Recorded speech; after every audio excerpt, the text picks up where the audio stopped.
Right now at 5, Vita Nova Village plans to develop transitional housing to help tackle Joplin's homeless problem. And we have a cool day shaping up across the area and even colder weather in our forecast. And an attempted carjacking sends Galena schools into lockdown. The 4 states' most watched news starts now. Good morning and welcome to the KOAM Morning News. It's 5 a.m. I'm Tanya Bach. And I'm Sam Lane, sitting in for Chris Warner this morning. All right, well, welcome. Thank welcome you. Back to the morning show. I appreciate it. It's good to be here this morning. It's a little bit chilly out there this morning, though. It is. It is. And much colder weather is on the way. I know everyone's looking forward to that. Yes. How much longer do we have this warmer weather before it gets cold? Well, today and tomorrow. And then tomorrow evening, the cold front comes through and it's going to be like an Arctic blast. You know, like we had, I mean, it's not going to be as bad as what we had in December, but it's certainly going to get back closer to more normal temperatures with January-like weather and also a mixture of precipitation. So it's going to be an interesting week to say the least.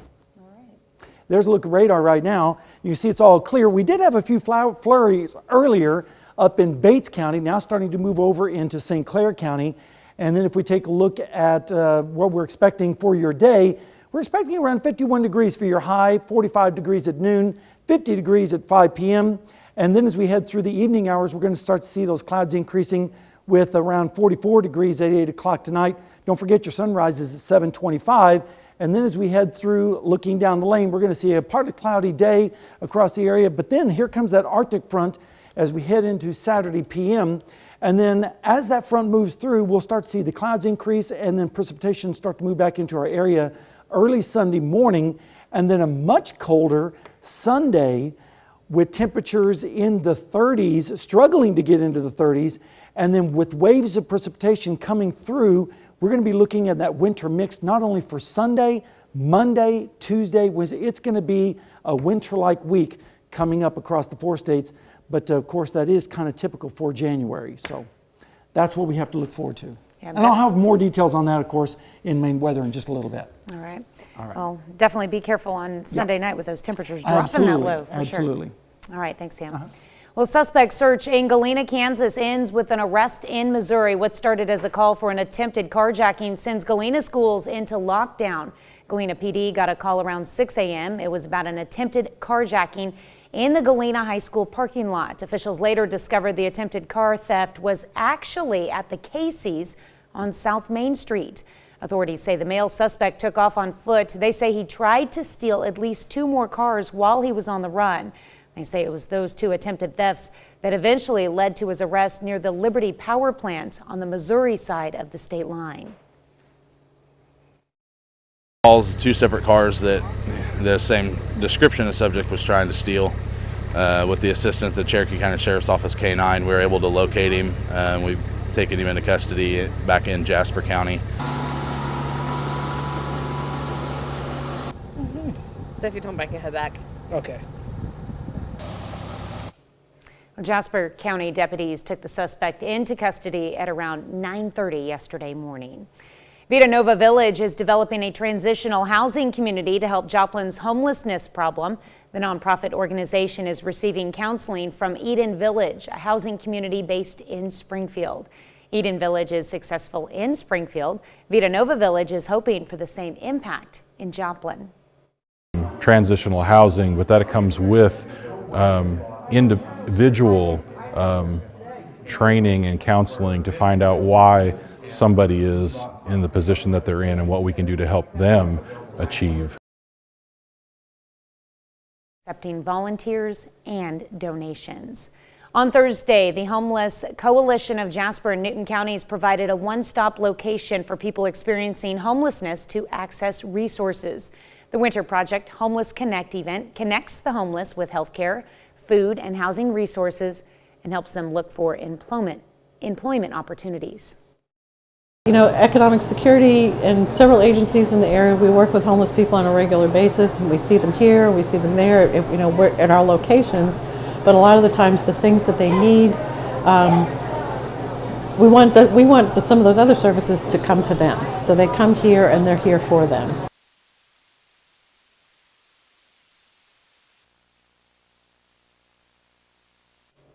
The half-day event was at the Central Christian Center in Joplin. Well, some residents of a Joplin apartment complex are worried about where they will be in the coming weeks. 2 apartment complex buildings are located at 2nd and Byers. Assistant Joplin City Manager Tony Robin tells us the buildings will be demolished, but did not give us a date. Residents' water was shut off more than a week ago by Missouri American Water. Tenants told KOAM's Carrie Worthen they had to fix issues such as doors, frames, and walls. Appliances are not being replaced and the ceilings leak when it rains. Joplin building and fire officials said in a statement they've worked with the owner for years to correct a variety of code violations. Repaired the front door, bedroom door, bathroom, toilet, got flooring for the place, 2x4s to fix any other joists in it. My wife's painted the house. They're supposed to have refrigerators, they don't work. In most of the apartments, the stoves don't work in most of the apartments. And it's supposed to be all bills paid, and appliances are supposed to be in them. Since we spoke with the landlord, he has paid the bill and water has been restored. Joplin officials told KOAM they will issue a notice to vacate the building to the residents. No timeline for that or demolition of the building is scheduled at this time. We'll have more on this story in our 6 o'clock show. And that's a look at this morning's top stories and weather in our first 7 minutes. Coming up on the KOAM Morning News, the Lady Lions put their winning streak up against Newman. Will they be able to keep it? We'll have that answer in sports. Plus, cultural exchange programs in Cuba are once again reinstated. And how eating junk food may rewire the way your brain manages your appetite and calories. You're watching the KOAM Morning News. More real news in the morning. We'll be right back. Welcome back to the KOAM Morning News. Both the Pittsburgh State Gorillas and the Missouri Southern Lions are on the floor for MIAA Conference doubleheaders. Missouri Southern is hosting the Newman Jets.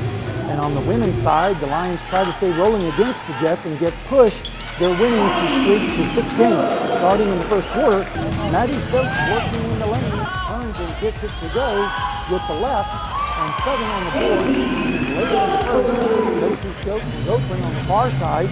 In front of the Newman bench, buries the long ball. Stokes scores 14 for Southern, and Caitlin Honeycutt was the high scorer for the game for the Lions. Here in the second, she knocks down 3 from the wing. Honeycutt leads the Lions with 19 points, and then Southern makes it 6 straight, rolling by Newman 76-46. I think it gives us a lot of confidence on the offensive end. Definitely, seeing those shots go in helps our shooters to be ready to take them, in closer games, and just building that confidence is what makes, shooters good shooters. And then defensively, working on our defense, working on breaking it down, just to keep improving each game.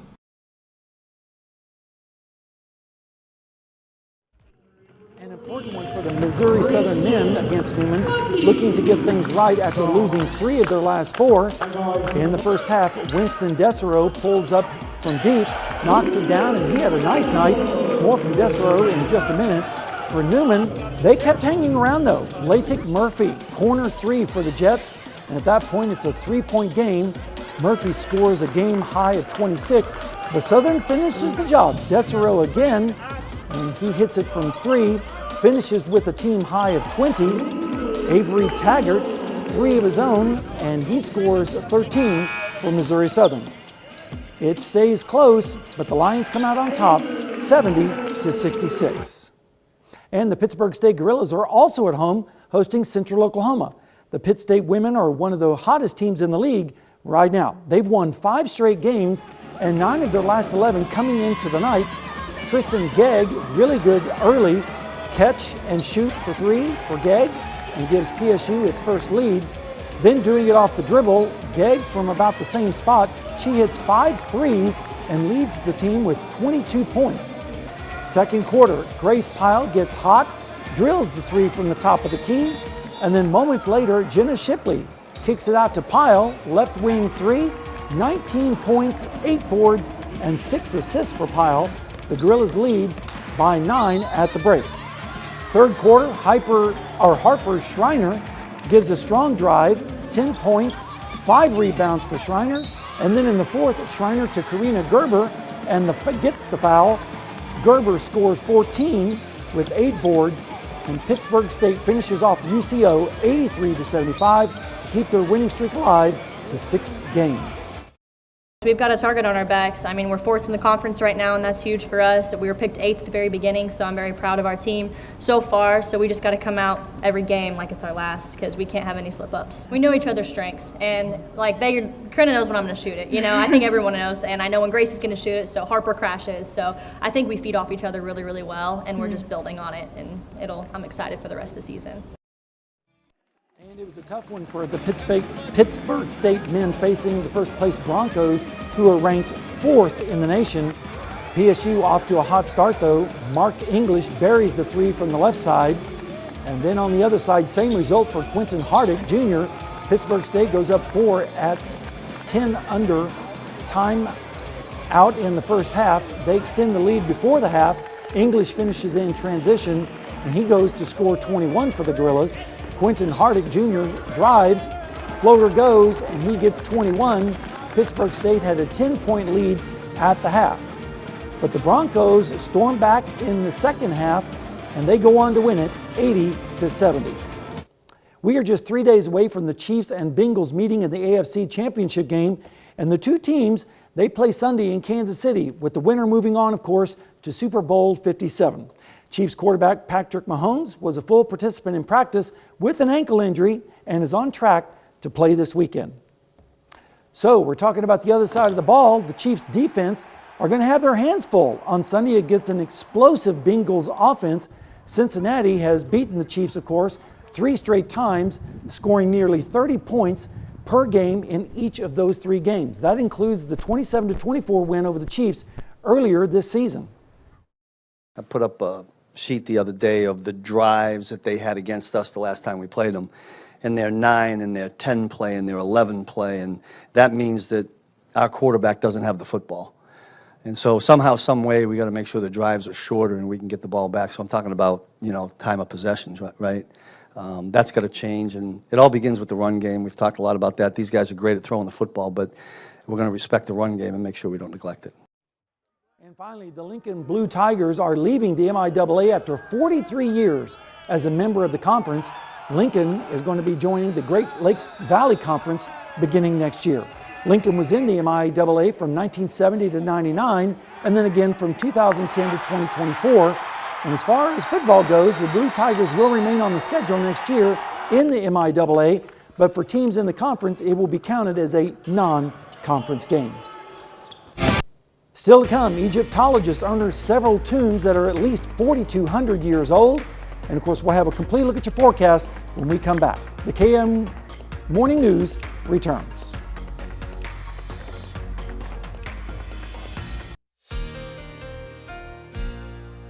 Welcome back to the morning show. We have weather to talk about right now. Right now, it's pretty clear for the most part on radar. However, there are a few snow flurries up near St. Clair County, up to the north and east, but nothing really major going on in our area. If we take a look wider view, you can see that we're going into a northwesterly flow pattern, so the cold air is going to start spilling back into our area from Canada over the next several days. And you can see a storm system now moving into the Pacific Northwest.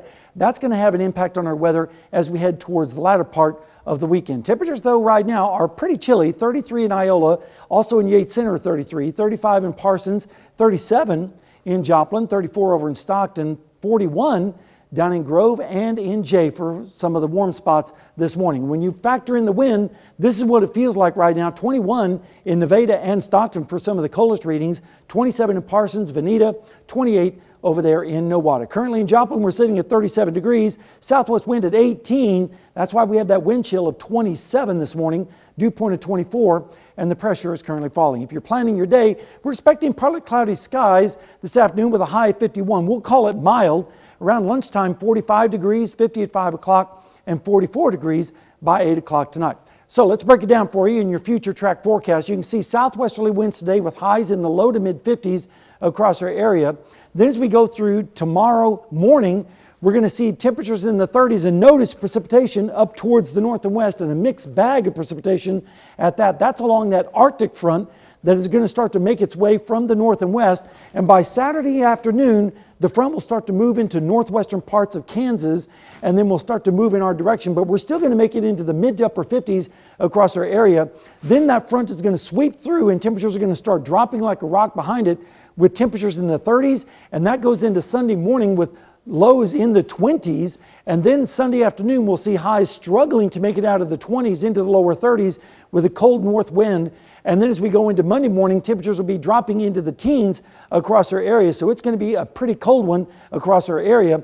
And over the next 7 days, the cold air is going to be in place and precipitation waves across it. So we're going to have a winter mix across our area with highs right at or below freezing and temperatures or lows in the teens. Of course, we'll have more news and weather when we come back.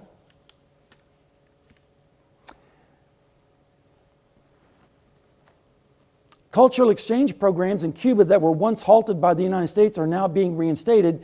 CNN Patrick Opman has the details.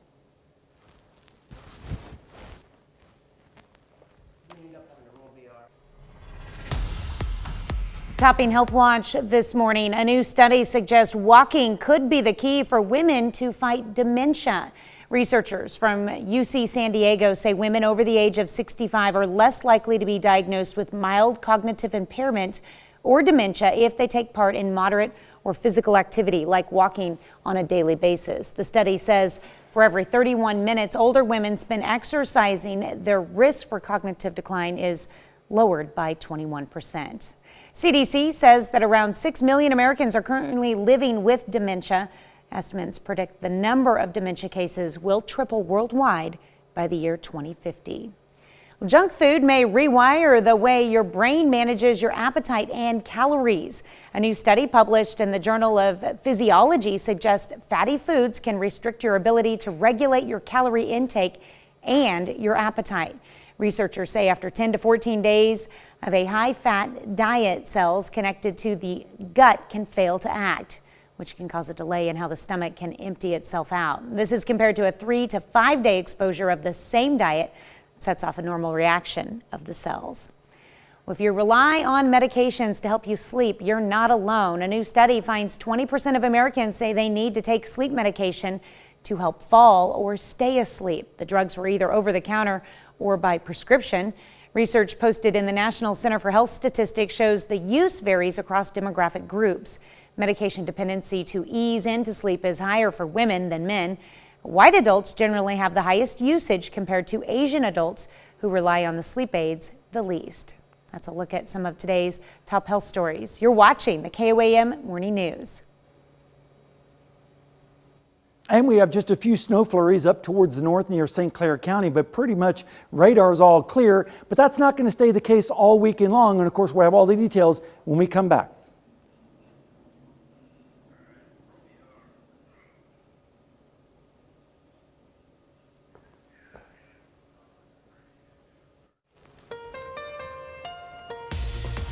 Right now at 5:30, Vita Nova Village plans to develop transitional housing to help tackle Joplin's homeless problem. And we're going to be looking down the lane, partly cloudy skies today, but we have an Arctic front coming in. And of course, we'll have all the details on the winter weather forecast when we have Maine weather in just a little bit. It's 18 active shooter trauma kits to law enforcement agencies. The 4 states' most watched news starts now. Good morning and welcome to the KOAM Morning News. It's 5:28. I'm Tanya Bach. And I'm Sam Lane, sitting in for Chris Warner, who's taking the day off.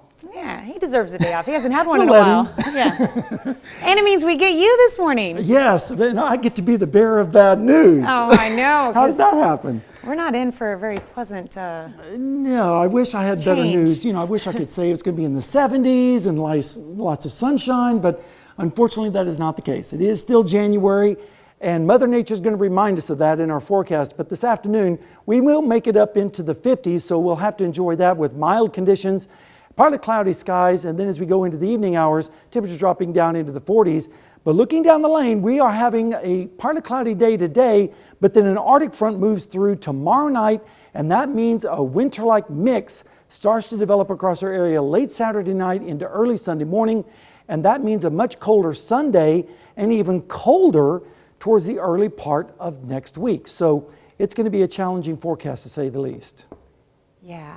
Well, at least it's going to be kind of warm for like another day. A day or two, today Yeah. and tomorrow, Yeah. and that's it. That's all you get. Get it done now. Get it done. Yeah.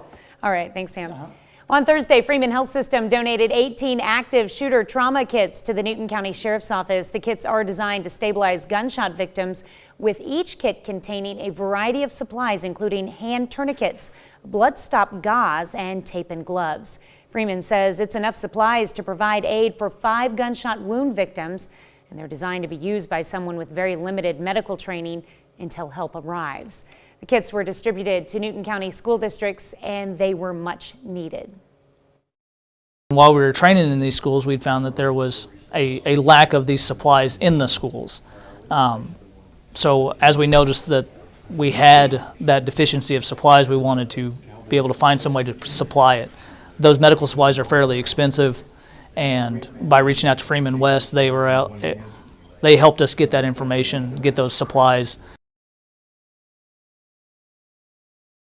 4 to Seneca, 3 to Diamond and East Newton, and 1 to Westview. Well, the Carthage Chamber of Commerce hosted an event to celebrate a partnership between Big Brothers Big Sisters of Jasper and Newton counties and the Community Bank and Trust. It was a chance for people to get to know each other and learn about upcoming events.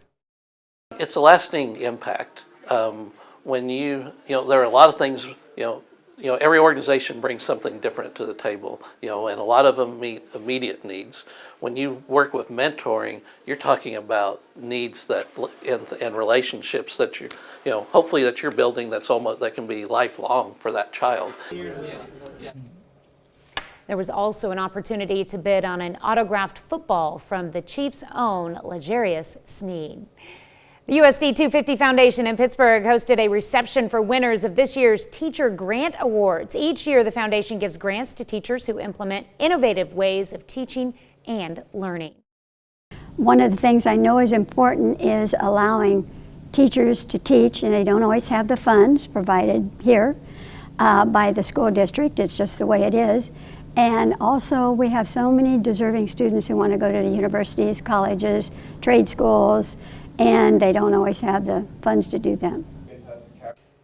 This year, 30 classrooms are receiving grants that total nearly $19,000.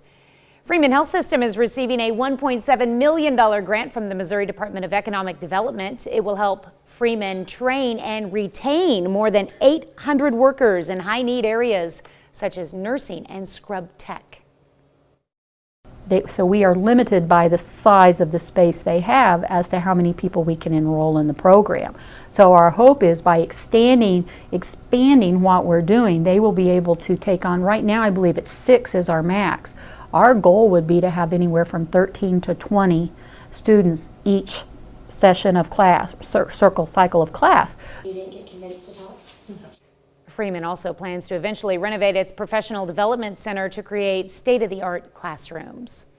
Well, a nonprofit organization is tackling Joplin's homeless issue by teaming up with other organizations and donors in Southwest Missouri. KOAM's Amber Jenkins has more. Vita Nova Village believes in giving hand-ups rather than handouts. The nonprofit held a question and answer presentation about how a transitional housing community can help the homeless. Transitional housing, but that comes with individual training and counseling to find out why somebody is in the position that they're in and what we can do to help them achieve. Vita Nova Village is receiving counseling from Eden Village, hoping to have the same impact on their community. Eden Village is a successful permanent housing community based in Springfield. What we're most passionate about is the communities right in our backyard, right around the corner from our city, that are having the same struggles that we had when we started out doing this in 2016. And so it feels really good to have stumbled upon something that we think can be replicated and duplicated in other areas. City Council members, Souls Harbor, and other community members gathered to ask and learn how Eden Village was successful and how Vita Nova Village can duplicate the success. It's bringing everybody together to use resources that are already in place that we know that Eden Village works, and so now we can take that model and use it to make ours successful. According to Vita Nova Village, there are more than 270 people in Joplin that do not have a safe place to lay their head. With community support and counseling from Eden Village, they hope to be a solution to homelessness. I think homelessness is an issue that's nationwide. We're just addressing it in Joplin. Reporting in Joplin, Amber Jenkins, KOAM News. Vita Nova Village is accepting volunteers and donations. Well, this morning we are discussing Cuba. It's not the kind of music you typically hear in Cuba, but this is not your typical group of musicians either. For a week in January, 4 college-age U.S. musicians and their teachers traveled from freezing Minneapolis to sunny Havana to try their hand at cultural diplomacy. Exchanges like this are just restarting after the pandemic all but closed Cuba to the world, and the Trump administration once again made it harder for Americans to travel to the communist-run island. While tourism remains off limits for U.S. citizens, in 2022, the Biden administration eased some restrictions on Americans visiting Cuba. Which brings us to our question today: should the U.S. end sanctions on Cuba? And simply yes or no. Right.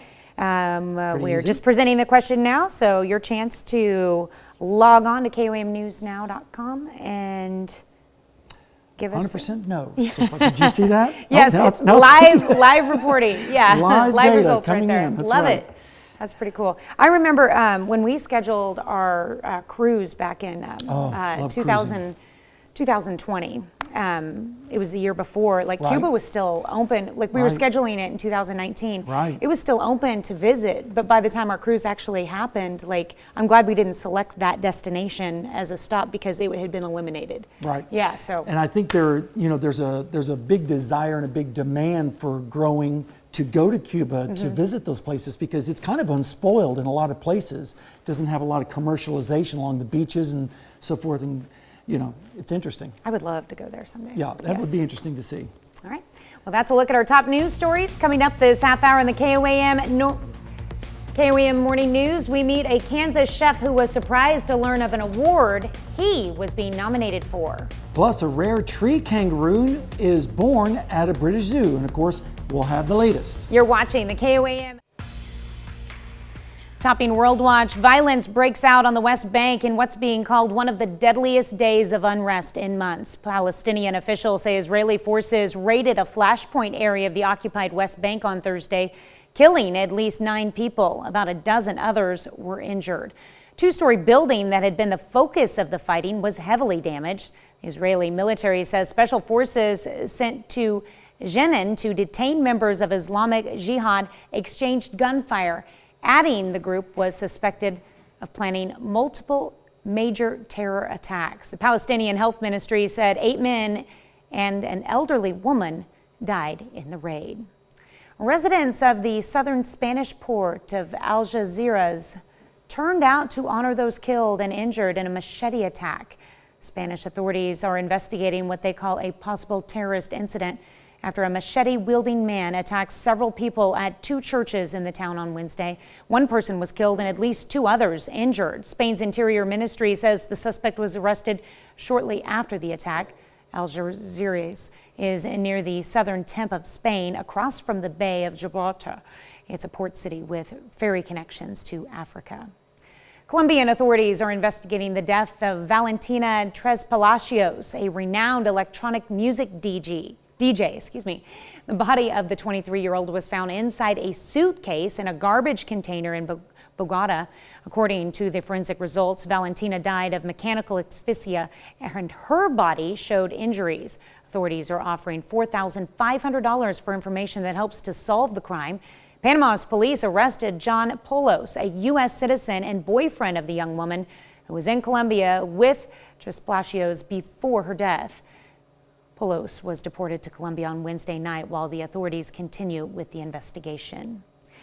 Mafia boss Matteo Messina Denaro is awaiting trial in Italy. This after he has been on the run for decades. Barbie Noto reports. Infamous mafia boss Matteo Messina Denaro's arrest has taken Italy by storm.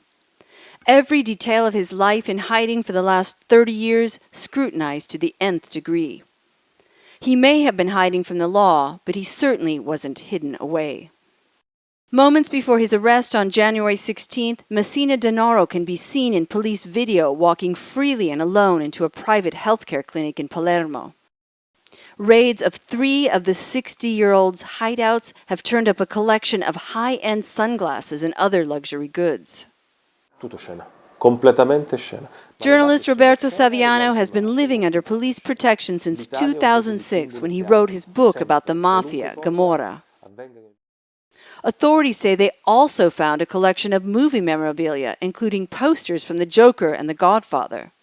Godfather è fondamentale. Saviano tells us that The Godfather movie is fundamental in the formation of mafiosi. They see themselves in the portrayals of the inner conflicts. They live the same realities. E Don Vito Corleone But he also notes that the fact that Messina Denaro wasn't handcuffed after his arrest sends a message. il boss si è dimostrato totalmente collaborativo. Carabinieri want to show the boss is totally collaborative, he tells us. Messina Denaro chose not to attend his first court date last week, which is his right under Italian law. His next court date is March 9th for the deadly bombings of 2 anti-mafia judges in Sicily in 1992. Prior to his arrest, the last time Messina Denaro was thought to have been seen in public was in 1993. But it is becoming clear that he led an open life in the small town in Sicily where some of his alleged hideouts were found. And that the omertà, the code of silence that protects mafiosi, also protected him. Barbie Lazzanedo, CNN, Rome. Well, she survived world wars, the Spanish Civil War, the Spanish flu, pandemic, and COVID-19. Meet Maria Brañas Moreira. At 115 years and 328 days old, she's been confirmed as the world's oldest woman and the oldest person living. That's according to the Guinness World Records. Moreira says she was surprised and grateful for the new title. She was born in San Francisco, California on March 4th, 1907, 1 year after her parents immigrated to the United States. But 8 years later, the family decided to return to Spain. They settled in Catalonia, and Moreira has lived in that region ever since. Her new title comes after the death of 118-year-old French nun Lucille Randon, who passed away on January 17th. Egyptologists unearthed several tombs dating back over 4,000 years. The historic treasures were discovered in an ancient burial ground in Saqqara. Officials say the tombs date back to the 5th and 6th dynasties of the Old Kingdom. Egyptologist Zahi Hawass, who led the team, said 12 carved statues were also found, as well as 2 burial shafts. And an endangered tree kangaroo emerges from its mother's pouch at a zoo in England. You gotta love this. Chester Zoo provided video of the first time of this rare Goodfellows tree kangaroo peeking out at the world. It's the first time this endangered animal was born at the zoo in its 91-year history. Zoo staff labeled the birth as, quote, real celebration for conservation efforts. The species is smaller than Australian kangaroos, and in the wild, they're found in the forest of Papua New Guinea. That's a look at some of your biggest headlines from around the world. Here's Sam with another look at your forecast. Thank you very much. It's a cold morning out there, but at least nothing winter-like as far as precipitation. We did have a few flurries up towards the north and east, but those are now starting to move away from our area. So radar is pretty much clear right now. It's going to stay that way for most of the afternoon. You can see a little bit wider view. Satellite view shows a few clouds spilling down from the north and west. And here's the next storm system that's now starting to move into the Pacific Northwest. That's going to take a dive to the south and east. And over the weekend, that's going to have an impact on our weather. But right now, temperatures are still pretty chilly, generally in the 30s across our region with southwesterly winds, 34 in Oswego, 35 in Yates Center, as well as in Nowata, 41 degrees for our friends down in Jay as well as Grove. And then if we take a look at what it feels like, this is the temperature factored in with the wind. It actually feels like it's 20 in Nevada and Stockton, so quite chilly up there. 27 in Neosho, 26 in Chetopa, 27 is what it feels like right now in Veneta. Currently in Joplin, we're sitting at 37. The wind is out of the southwest at 18, so it makes it feel pretty chilly out there at 27. The dew point's 24, and the pressure is currently falling. Now, planning your day, we're expecting partly cloudy skies this afternoon with a high of 51 degrees, so we'll call it mild. Around lunchtime, 45 degrees with just a few clouds, and then by afternoon, 50 degrees at 5 o'clock for the head home from work, and then 44 degrees at 8 o'clock this evening. Your future track forecast looks like this. Mostly fair skies today, just a few passing clouds with highs in the low to mid 50s down in Oklahoma. And then as we go through the evening hours, we'll start to see the clouds increase just a little bit. Notice precipitation start to breaking out across northern Kansas and southern Nebraska with temperatures in the 30s and a south wind. Then as we go through the day on Saturday, it's going to be turning mostly cloudy with scattered showers possible, but highs will generally be in the mid 50s. But notice, here's a front up to the north and west. This is an Arctic front, and as we go through time, that front is going to sag its way to the south. Our winds are going to turn around to the north, and by midnight on Sunday, it will be coming through our area, sweeping through, temperatures dropping into the 20s, and by the time we head into Sunday afternoon, we're going to see temperatures in the 20s and 30s across our area, and that continues right into Monday morning with lows in the teens across our area. And that's because of all this cold air that's going to be spilling across our area. The really nasty cold air is going to stay up to the north, but just enough is going to be moving into our area with waves of energy coming up over on top of it. And that's why we're looking for the chance of winter-like precipitation as we go through time next week. Over the next 7 days, we're going to be looking at that winter mix pretty much all week, so it's going to be definitely winter-like across our area. We'll have more news and weather when we come back. Weather.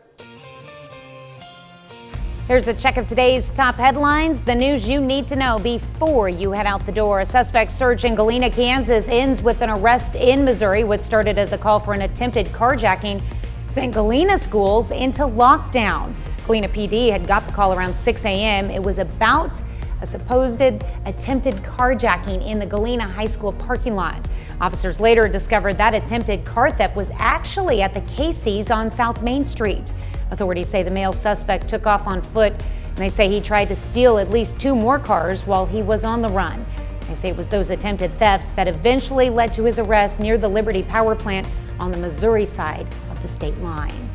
Some residents of a Joplin apartment complex are worried about where they will be in the coming weeks. The 2 buildings are located at 2nd and Byers. Assistant Joplin City Manager Tony Robin tells us the complex will be demolished, but did not give us a date. Residents' water was shut off more than a week ago by Missouri American Water, and tenants told KOAM's Carrie Worthen they've had to fix issues like doors, frames, and walls. Appliances are not being replaced, and the ceilings leak when it rains. Tenants say they have not been notified from the landlord about having to leave or notice of water being shut off. The city of Carthage does not have any candidates currently running for city council in Ward 1 and Ward 3 ahead of the municipal elections. If no one is on the April 4th ballot, the city will have 2 empty seats. The mayor will appoint people to fill those seats if there is no serious write-in candidates. Jasper County Clerk Charlie Davis says no matter what, those seats will end up filled.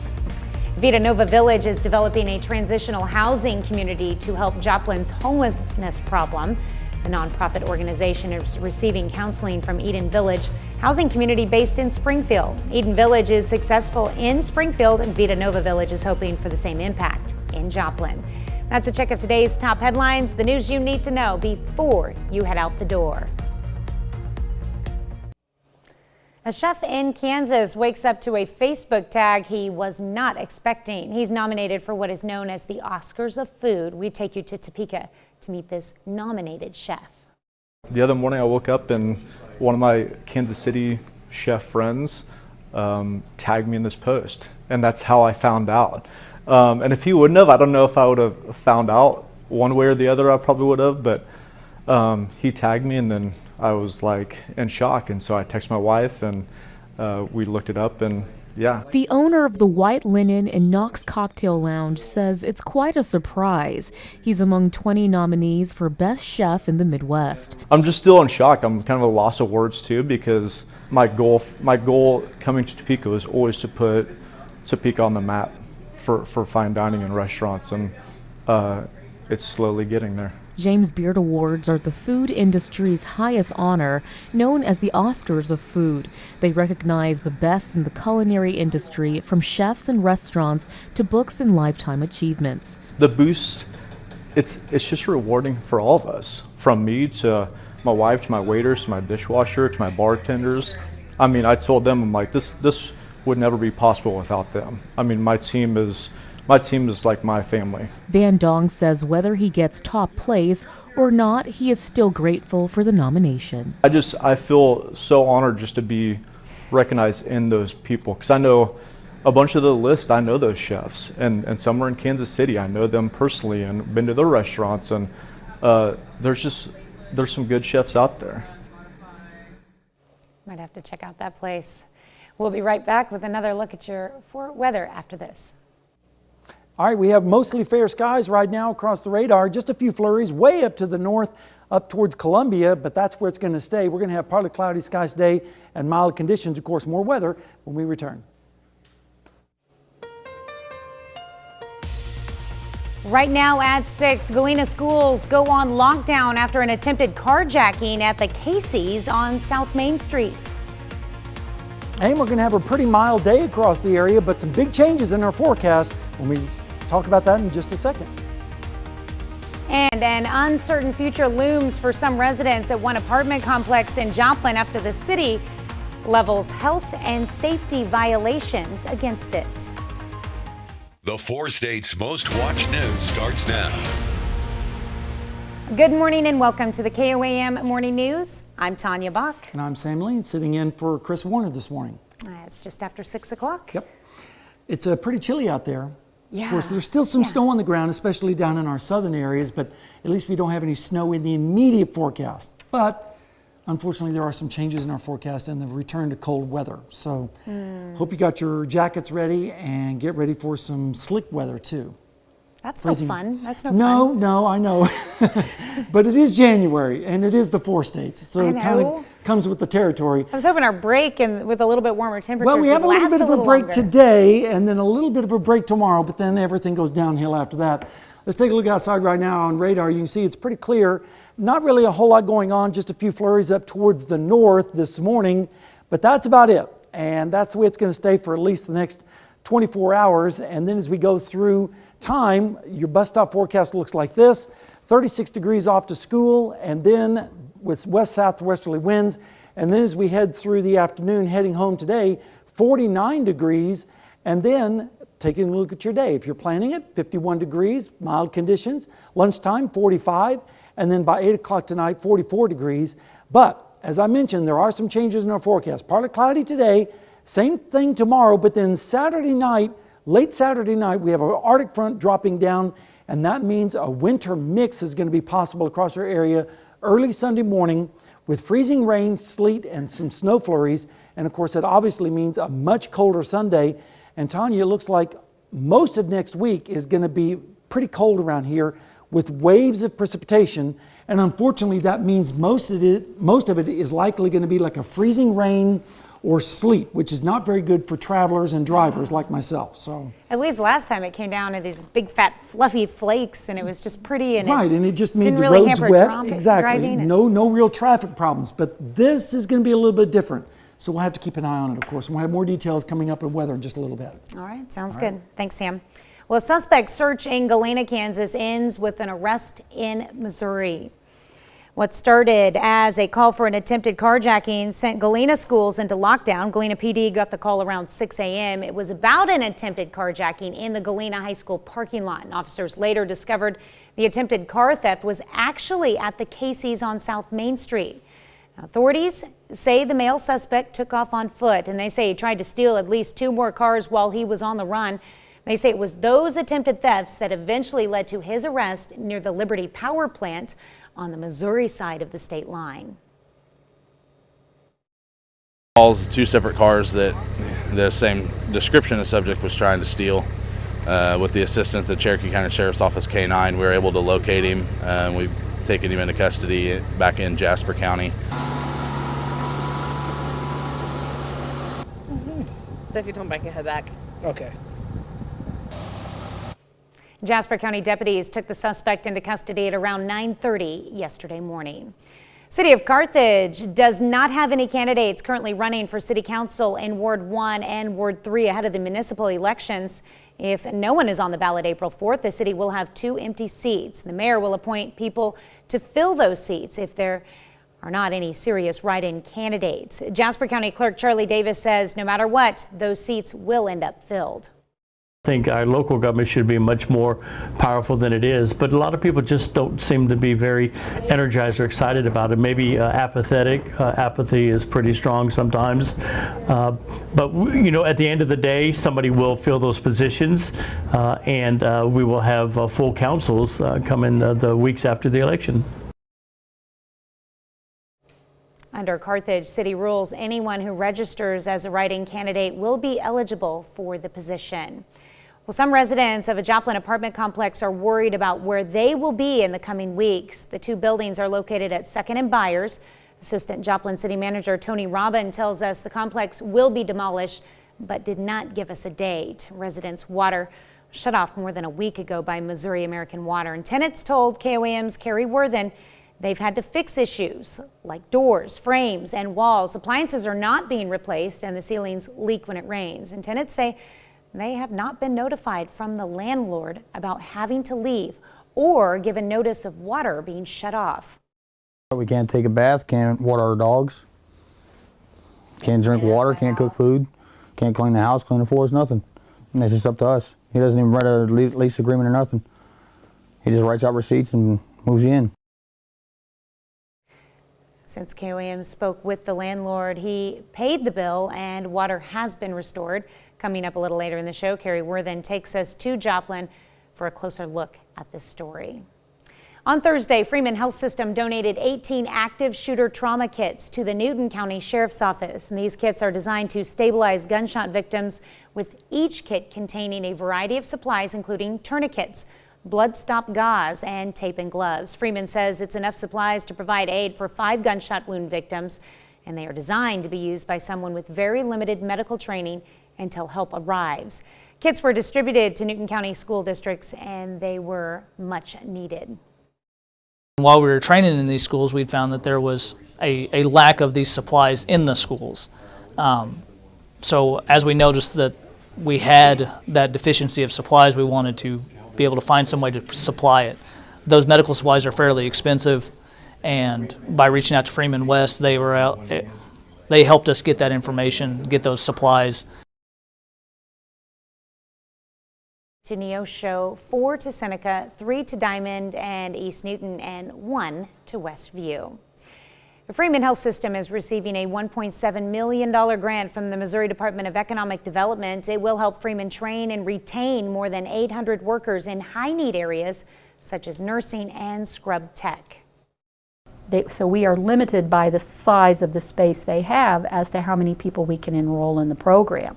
So our hope is by expanding what we're doing, they will be able to take on, right now I believe it's 6 is our max. Our goal would be to have anywhere from 13 to 20 students each session of class, cycle of class. Freeman also plans to eventually renovate its professional development center to create state-of-the-art classrooms. The Carthage Chamber of Commerce hosted an event to celebrate a partnership between Big Brothers Big Sisters of Jasper and Newton counties and the Community Bank and Trust. It was a chance for people to get to know each other and learn about upcoming events. It's a lasting impact.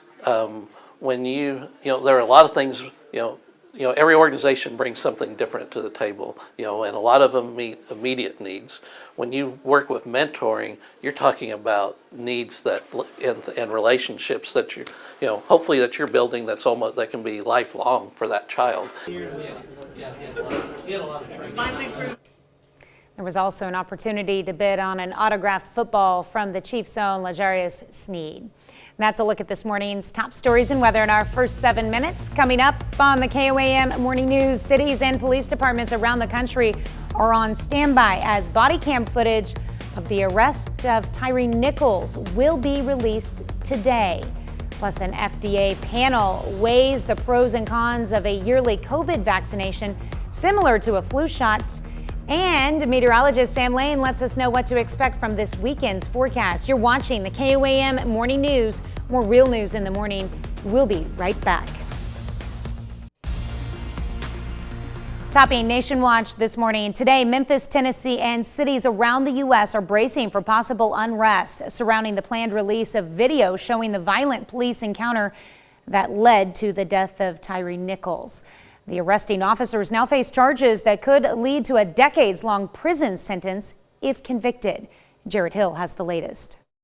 Justice for Tyree! Justice for Tyree! A vigil was held overnight for Tyree Nichols at a skate park in Memphis. Later today, the city is expected to release body cam and fixed camera footage of the violent January 7th police arrest that led to his death 3 days later. I didn't see it, but from what I hear, it's going to be horrific.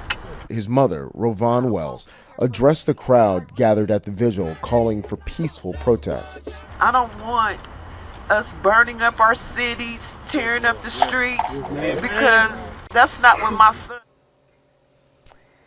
Well, since last night, 4 of the 5 former officers charged in Nichols' death were released on bond, and that's according to the Shelby County jail records. An attorney for one of the released ex-officers said, quote, "To be accused of being involved in the death of another is devastating," end quote. That's a look at one of today's top national stories. Here's Sam with another look. All right, thank you very much. It's been cold over the last couple of days because of all the snow that we've had. You can see temperatures were pretty much in the 20s and 30s yesterday, and this morning we're still in the 30s, but we are going to jump up into the 50s later on this afternoon, so that's pretty good news. In fact, here's your bus stop forecast going off to school, 36 degrees with west-southwest wind at 7 to 12. So there's going to be a little bit of a wind chill out there. So definitely bundle the kiddos up. And then as we come back home from school, we're going to see temperatures in the upper 40s to around 50 degrees, southwesterly winds at 5 to 10. Of course, I'll have a complete look at your forecast when we return. All right, thanks and welcome back. We have mostly fair skies across the area. There are a few flurries up towards the north and east in St. Clair County around Lake of the Ozarks, but that is about it. All that's going to stay up towards the north. You can see the clouds associated with that. Then we have another storm system that's now moving into the Pacific Northwest. That's going to dive to the south and then kind of park itself over the deserts of the southwest just in time for the cold air to come in from the north. Then it will start to eject waves of energy out over our area. And I'll show you what that means in our forecast in just a little bit. But let's take a look at temperatures right now. Generally in the 30s across our area, a few 40s like in Grove and in Jay, where they're currently sitting at 41. But elsewhere, pretty much in the 30s. 33 in Stockton, 34 in Monette. Pick out your hometown. 35 over there in Yates Center. But when you factor in the wind, it feels a lot colder. Feels like it's in the mid-20s, even some lower 20s in Stockton and Nevada right now. 27 in Pittsburgh, same thing in Parsons and Neodesha, 26 in Yates Center, 28 in Nowata, a little bit warmer down in Grove and in Jay. Right now in Joplin, we're sitting at 37 degrees, but notice the wind out of the southwest at 18. So folks, that means it gives us a wind chill of 27, so bundle up the kids as you send them out to school. Planning today, partly cloudy skies this afternoon with a high of 51, so we'll call it mild, around 45 at lunchtime, 50 at 5 o'clock, and 44 at 8 p.m. with just a few clouds. Here's your forecast. Temperatures are going to be in the upper 40s to 50 degrees this afternoon with southwesterly winds with just a few clouds. Then as we go through tonight into tomorrow, we're going to see a few clouds around with lows in the 30s on south winds. But notice precipitation starts to break out up towards the north. That is in association with the next wave of Arctic air. You can see the moving cold front there on the north and western side of Kansas.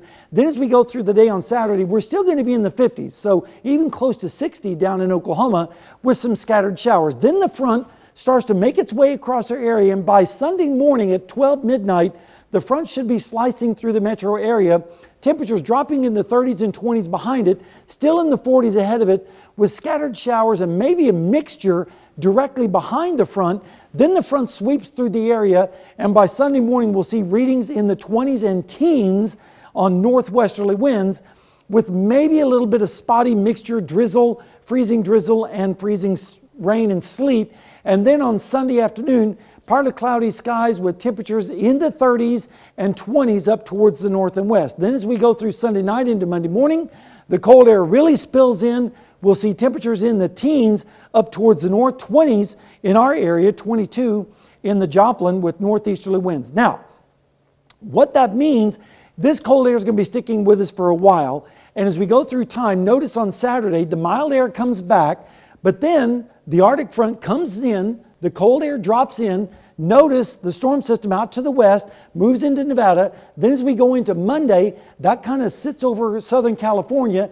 And then as we go through time, it starts spitting out pieces of energy across our area on top of the cold air. So that means it'll be very cold at the surface, but it'll be warm aloft. And that kind of scenario means freezing rain and sleet, which is not very good for driving conditions. Then as we go into Wednesday, a bigger piece of energy comes out on Wednesday afternoon, and then by Thursday, that kind of moves over our area with the cold air really in place. And so once that moves out, then we'll start to see a little bit of a warming trend. But until then, it's going to be pretty messy around here with scattered showers on Saturday night into Sunday morning. Some of that could be mixing over on Sunday morning, and then that continues all next week with highs in the 20s and 30s and lows in the teens. So it's going to be a mess around here in some areas. It doesn't look like a major storm system, but we're going to have to keep an eye on it very, very closely, as the freezing rain and sleet is not something you want to deal with, especially for traveling conditions. Then, by the time we move into next weekend, things will start to warm up just a little bit, but then yet another storm system starts to impact our area on Sunday. So winter is definitely making a comeback and is going to be with us pretty much all weekend and into most of the weekend next weekend. So we'll have more news and weather when we come back, so stay with us. Topping Health Watch this morning, taxing sugary drinks appears to be making an impact on childhood health in the UK. Researchers at Cambridge found the sugar tax implemented in 2018 helped prevent more than 5,000 cases of obesity among young girls, especially those living in lower income areas. Well, buying more over-the-counter pain and indigestion medications may be a sign of something more serious. A study funded by Cancer Research UK examined the shopping habits of almost 300 women. They found women eventually diagnosed with ovarian cancer purchased more pain and indigestion medication in the months leading up to a cancer diagnosis to alleviate early symptoms like stomach pain and bloating. Researchers at UCLA say they've identified a way to prevent certain cancers from resisting targeted therapy. They suggest an approach designed to block DNA mutations in targeted cancer cells may improve survival rates for patients with metastatic melanoma and other lethal cancers. An FDA panel is weighing whether to make COVID vaccination. The FDA says we're at a point in the pandemic where it's time to reevaluate the nation's approach to COVID-19 vaccines. We continue to be learning more about SARS coronavirus 2, not just about the virus, but also how it causes disease, and especially how rapidly it can evolve. At a virtual meeting Thursday, the agency's advisory panel discussed whether to adopt a more routine approach, updating the shots every year to combat the latest strains. FDA envisions an evidence-driven approach, similar in many ways to the process used for influenza vaccines, to monitor and update as needed the composition used in all COVID-19 vaccines. FDA scientists say many Americans now have sufficient pre-existing immunity because of vaccination, previous infection, or a combination of both, giving them what should be enough protection to move to annual boosters. The agency is also considering transitioning to a single vaccine composition rather than different configurations for the primary series and booster doses. I think a lot of people have found the recommendations to be very confusing and difficult to keep up with, and the idea here is to simplify that so people can follow those recommendations more easily. More than 80% of the U.S. population has had at least one vaccine dose, but less than 20% of eligible Americans have received the latest boosters that were authorized in August. Michael George, CBS News, New York.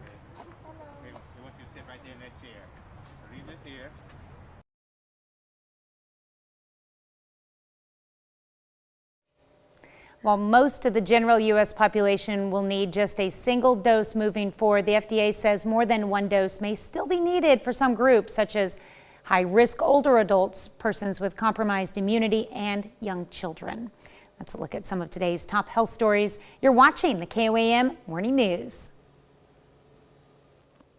And we have a beautiful day shaping up across the area with temperatures warming into the upper 40s by lunchtime and 51 degrees for your high with mild conditions. Then we'll drop down into the 40s by 8 o'clock this evening. Your future track forecast looks like this. West-southwesterly winds today with highs in the low to mid-50s, especially down in Oklahoma in the mid-50s down there with just a few clouds. Then as we go through the overnight hours, we'll see south winds and temperatures dropping into the 30s, but notice precipitation is starting to break out once again up towards the north. That's along a boundary that's going to stay up there for a little bit longer, but then that front is going to make its way into our area as we go into Saturday night. But Saturday should be mostly cloudy, a few spotty scattered showers with highs in the mid-50s, but then Saturday evening, the front sags through our area. Temperatures start to turn into the 30s and 20s behind it with scattered showers along it, and some of these showers could mix over with freezing rain and sleet behind the front, especially as we go into Sunday morning, causing maybe some small and minor traffic problems, and then temperatures dropping down into the 20s by Sunday morning, especially up towards the northwest where it could stay in the teens. Then on Sunday afternoon, partly to mostly cloudy skies with highs in the 30s and 20s up towards the north and west. And then as we go through Sunday night into Monday, we're going to see temperatures in the teens and 20s across the entire area. Then we have rounds of precipitation coming through on Sunday night, Monday, Tuesday, Wednesday, and Thursday with highs in the 30s and 20s and lows in the teens. And most of this will be like winter mix. Freezing rain, sleet, maybe a little bit of snow and flurry activity. So it's going to be a little bit of a mess this coming week. And of course, I have more weather and news when we come back. Right now at 6:30, the Homeless Coalition of Jasper and Newton County provides a location for networking and resources for the homeless community. And radar is all clear right now, but that is not going to be the case as we go into the weekend. Your forecast next. And an uncertain future looms for some residents at one apartment complex in Joplin after the city levels health and safety violations against it. The 4 states' most watched news starts now. Good morning and welcome to the KOAM Morning News. It's now 6:29. I'm Tanya Bach. And I'm Sam Lane, sitting in for Chris Warner this morning. Decided to give him a day off. We decided, you know, yesterday was your birthday and we talked about it. We're like, this is what we do for our meteorologists when they celebrate a birthday. We make them go to bed early and then come join us the next morning. That was such a great gift. Thank you so much. We try. Appreciate it. Oh, man. Well, at least I wish I had better the weather to talk about. And we do have a nice day today. So we have that. And then most of tomorrow. But then after that, things start to get a little bit more questionable out there. Let's take a look at radar right now. It is all clear. There are a few snow flurries up to the north and east, but that's outside of our area. And if you're sending off the kids to school this morning, be aware that it is going to be a little bit chilly out there. Temperature of 36 degrees with west-southwesterly winds, putting a little bit of a bite to the air. But as they come home this afternoon, temperatures should drop down into it should be in the upper 40s to around 50 degrees with partly cloudy skies.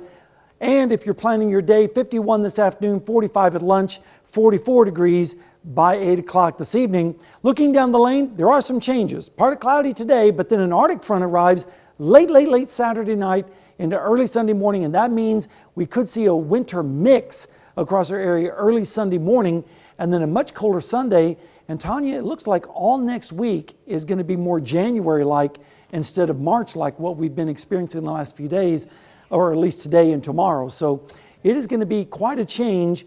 And it looks like winter's going to be holding on with a firm grip all week long and maybe even to next weekend. So it's going to be an interesting forecast to say the least. So people need to stay up to date with the KOAM weather app and of course all week for the latest forecast because it's going to be changing quite a bit over the next few days. Those extreme low temperatures and stuff are really what have me concerned. I mean, the last snow that came through, we didn't have to deal with the super cold temperatures. Right. And this time we are going to see temperatures in the teens for lows and then highs in the upper 20s to around 30 with waves of precipitation coming through. Now it doesn't look like a big storm system, but just more of a nuisance type thing. So again, people will have to just stay tuned and keep up to date on the latest forecasts. All right, thank you so much, Sam. Well, the leader of Missouri State Senate today says Republican senators are unified against letting transgender girls play on girls' sports teams. Supporters and opponents spoke for hours during an intense public House committee hearing on several bills dealing with transgender student athletes, gender-affirming treatment, and drag shows. Missouri's current public high school sports rules already prohibit transgender girls from competing on girls' teams unless they have undergone at least a year of hormone therapy and continue taking medication to maintain their hormone levels. On Thursday, the Homeless Coalition of Jasper and Newton counties provide a one-stop location for people experiencing homelessness to access resources. The Winter Project Homeless Connect event connects the homeless with healthcare, food, and housing resources and helps them look for employment opportunities. You know, economic security and several agencies in the area, we work with homeless people on a regular basis, and we see them here, we see them there, you know, we're at our locations, but a lot of the times the things that they need, we want some of those other services to come to them. So they come here and they're here for them. Christian Center in Joplin. Vita Nova Village is developing a transitional housing community to help Joplin's homelessness problem. The nonprofit organization is receiving counseling from Eden Village, a housing community based in Springfield. Eden Village is successful in Springfield. Vita Nova Village is hoping for the same impact in Joplin. Transitional housing, but that comes with individual training and counseling to find out why somebody is in the position that they're in and what we can do to help them achieve. Volunteers and donations.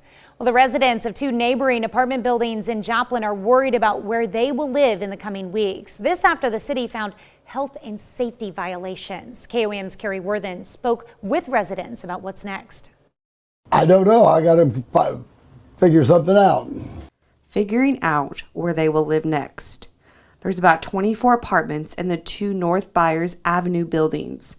According to one of the tenants, Tommy Ferris, who has lived at the apartment complex for 4 years, the landlord has not kept up with them. The water is the biggest issue that I've had. Last year we went 4 months with no hot water. We don't have no water at all. Travis Breezes and his wife say they made their own repairs to their apartment. Repaired the front door, bedroom door, bathroom, toilet. Got flooring for the place, 2x4s to fix any other joists in it. My wife's painted the house. We're supposed to have refrigerators, they don't work. In most of the apartments, the stoves don't work in most of the apartments. And it's supposed to be all bills paid, and appliances are supposed to be in them. Joplin Building and fire officials said in a statement that they have worked with the owner for years to correct a variety of dangerous building and code violations.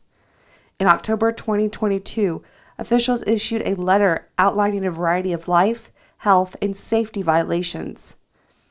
In December 2022, a follow-up inspection revealed a number of significant violations that threatened the tenant's life, health, and safety.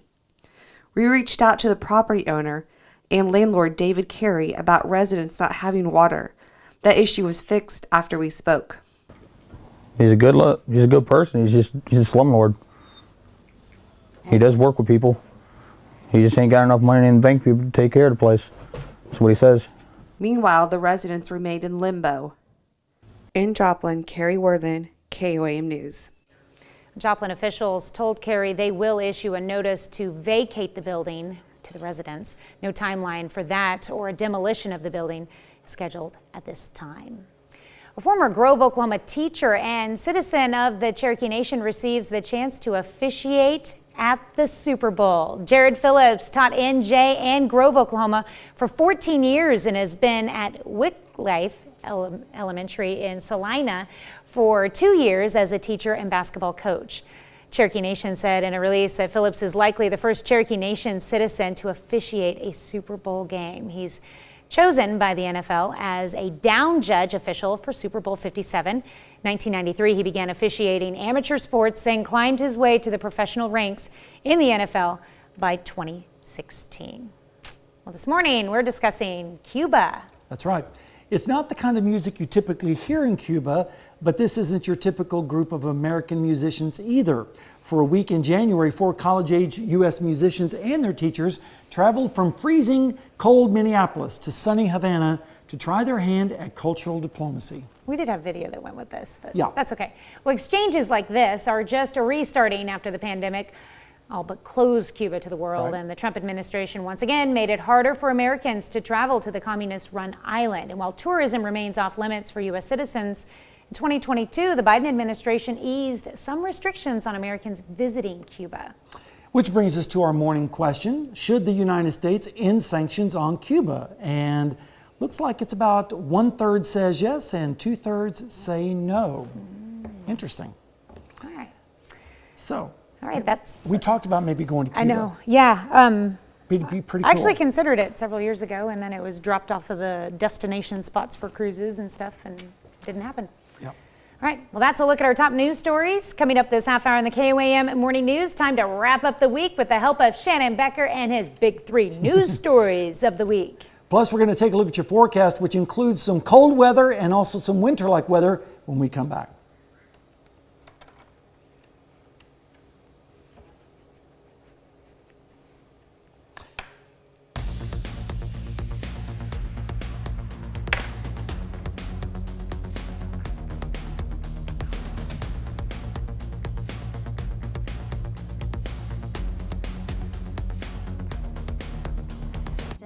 We offer top brands such as Quadrifire, Heat and Glow. All right, we're having fun in the studio this morning. Shannon forgot to put his mic on. Hey, you know, I'm on TV. Maybe I should put on a microphone. I don't know about that. I've sat here for like 15 minutes. That's so funny. He's just chilling out here. But you know what? He's in studio, and that means it's time for his big 3 stories of the week. We like to keep it live, you know, keep you on your toes there. Let's take a look at the big 3 stories this week.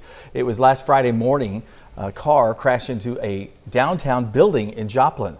A lady was backing into the cutting edge right there in front of it, the parallel parking. Did you do good at your parallel parking test? Well, this one, she hit the gas instead of the brake and straight into the window. Didn't hit any other cars and right into the pane there. Caused significant damage, but they were able to stay open and able to make repairs this week. Nobody was injured in that also. I have a great parallel parking story. At some point I'm going to share with you. Okay. Okay. Number 2, Joplin News First. Live and breaking news. It was also last Friday morning, super early in the morning, all the way from Joplin area to Kansas, Tulsa. This is the fireball or meteor. Cool. How cool that it was caught on doorbell cams. Yeah. I mean, that's something you just would not have seen, 15 years ago. This is a series of all the people that sent us their doorbell cameras. It was really, really neat. We've shared them all week long. You can find that on our website at KOAM News Now. It wasn't a planned meteor or comet event. It was just kind of what some people would call a falling star. Our number 1 story. This was just near Eureka, Missouri the other day. I got to talk to the woman who actually took this video and the pictures. Missouri Department of Conservation said it's a mountain lion, which are very rare to be seen in Missouri. Since the 1920s, they've kind of not really been around due to hunting. This mountain lion was hit by a pickup truck, and then got knocked in the head and stunned by the trailer the pickup truck was driving. So anyway, our friend here, her son was there and said, "Hey Mom, come over here." And the mountain lion kind of woke up and ran off. Ooh. But those are the sightings they've had in the last 10 years. I know we've had some sightings in southeast Kansas too. Yeah, just in Missouri now, just in the last month, there have been 2 sightings. So I think people are kind of recognizing, if you see it on your trail camera, which we didn't have 15 years ago, or if you see it on a camera. And they're migrating from the west, aren't they? They're just monitoring them. I don't necessarily know the science of it, but it's not like they're reintroducing them or anything like that. But I know they're in Oklahoma for sure. We did a story last month about it. And our bonus story of the week. Do you like coffee? Do you like Starbucks? Well, Webb City hasn't had Starbucks since Price Cutter went out of business about 4 or 5 years ago. Now Starbucks is coming back, 1400 Madison. This is that new location. They're still working on it, still unloading furniture. It looks kind of modern and cool there, doesn't it? So don't know the exact opening date as of yet, but that will be a new location for Starbucks. They're also working on another one in Joplin at 7th and Maiden Lane, which will also replace a Price Cutter that went out at 20th and Maiden Lane. So it's your big 3 stories. That's your bonus. KOAM News Now. Joplin News First. Oh, and I have time to share my parallel parking Oh, story. yes. I'll leave my mic on for that. Okay, so I took driver's ed when I was 14, so I could get a farmer's permit. Yeah, you drive the tractors. Yeah. So I had to learn to parallel park, and it was right around the 4th of July. The high school 4-H kids had their fireworks stand set up right across, and this was downtown Jetmore, Kansas. Yeah. And my instructor asked me to parallel park. There were 2 vehicles parked there. Right. One of them was the Reno Pharmacy owner's Lincoln Town car, and at the time this was the nicest car in town. It was so like I had the to parallel top park car. next to his car and then another vehicle in between them, and he was standing outside watching, going like this. What'd you do? The whole Did you time. hit it? No, I didn't hit it. Oh, I was very that's successful. not a good story. It was great, but it was just so nerve-wracking because it was I had a group of kids watching me, fellow peers watching me, and the owner of the car was praying. I wanted you to see it pull through the window like that. Come on. No, I did good. There's still time. You can still drive through a I window. got my license, by the way. Well, you can still drive through a window, though. And I want to come and film it, so. All right, we better go to break. We'll have you back on our Fox show. I'll be here. We'll be right back. We take this time to honor today's 4-state hero, Alban Sievert of the U.S. Army. The Walnut, Kansas native saw wartime service from 1951 to 1952 in Germany as part of the Field Artillery Battalion, 3rd Division. To Alban Sievert, we thank you, today's 4-state hero. All right, and now it's time for the birthdays today. We have Ella Holland, who turned 6 years old from Sarcoxie, Missouri. Happy birthday, Ella. Pretty in pink hair there. Olivia Coltrane is 10 years old this year. Olivia is in Iola, Kansas. And Ian Mendoza, 16 years old, driver's license right there. Erie, Kansas, we all love you from the family. All right, check out that catch there. And Vinnie Pyle celebrating birthday number 17 this year. Vinnie is in Frontenac.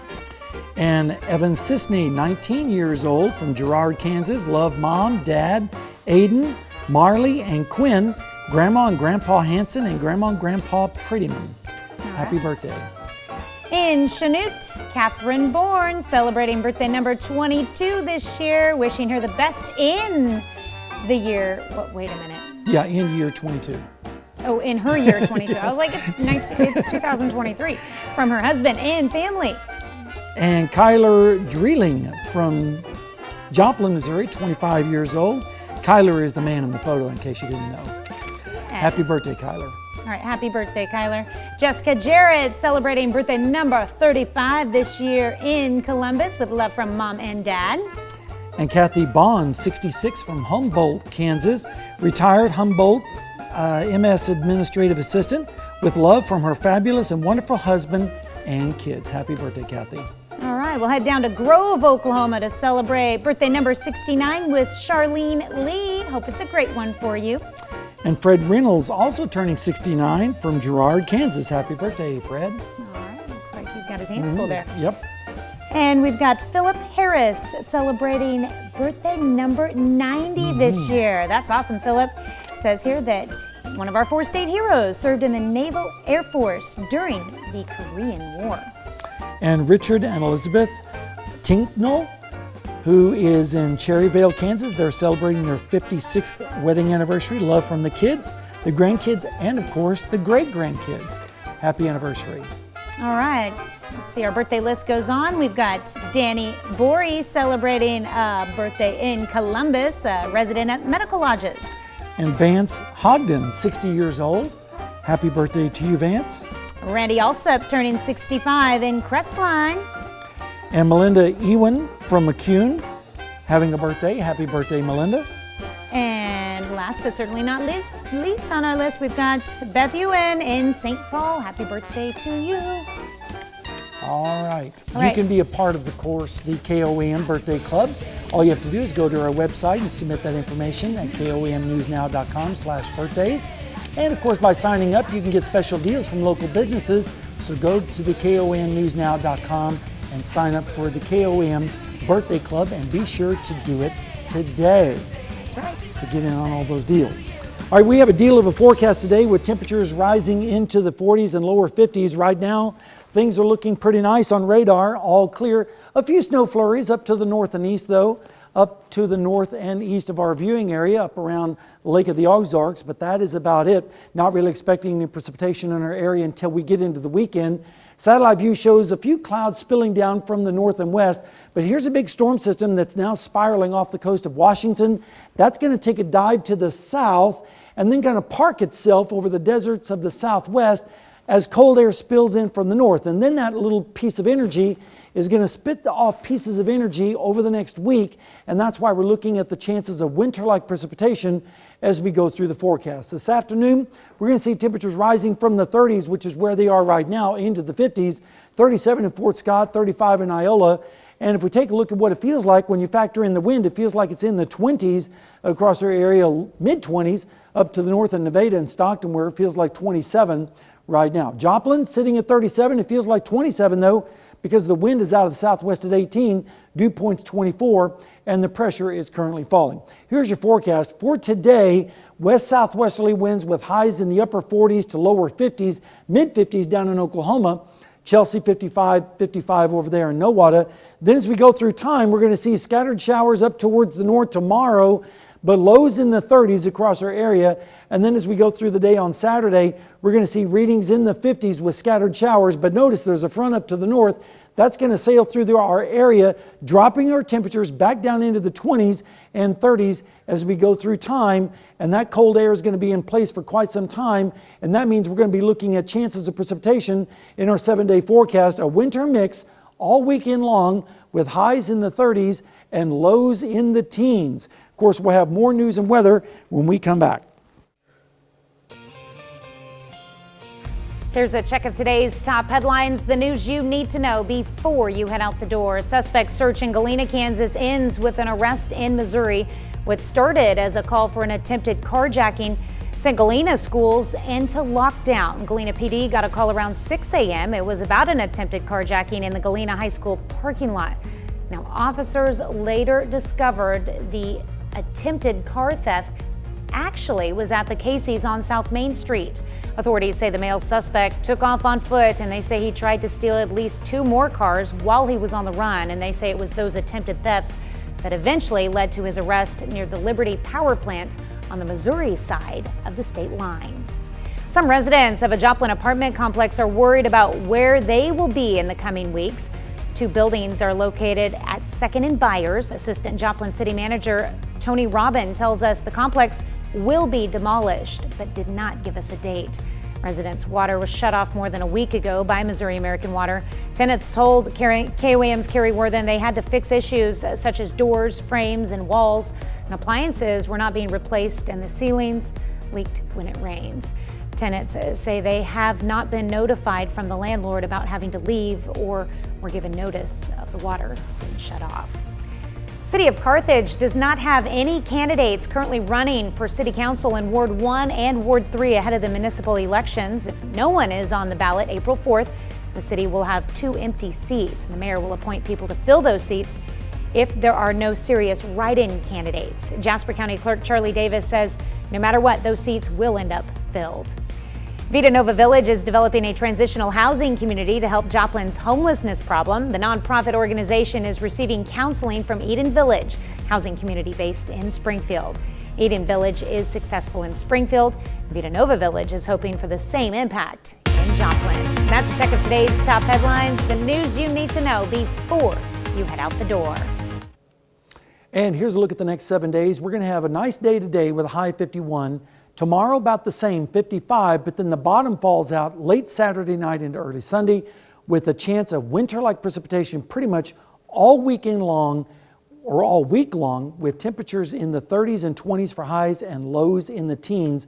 So it could be a little bit of a winter mess this coming week, Tanya. Not looking forward to that. No. Well, coming up today at noon, we're making chocolate eclair cake in the Mr. Food Test Kitchen.